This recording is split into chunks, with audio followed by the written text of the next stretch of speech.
Hello everyone! Happy Sunday! Nandito na ako sa bahay ko. Galing ako sa pag-attend ng mass. Ayan.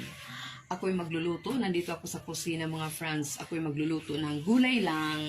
Gulay na kaunting sabaw. Ayan. Pakikita ko sa inyo mga friends. Ayan. Ito yung karne ko. Tsaka ito naman ang aking gulay. Beans. Ayan guys. Unahin natin yung garlic, onion,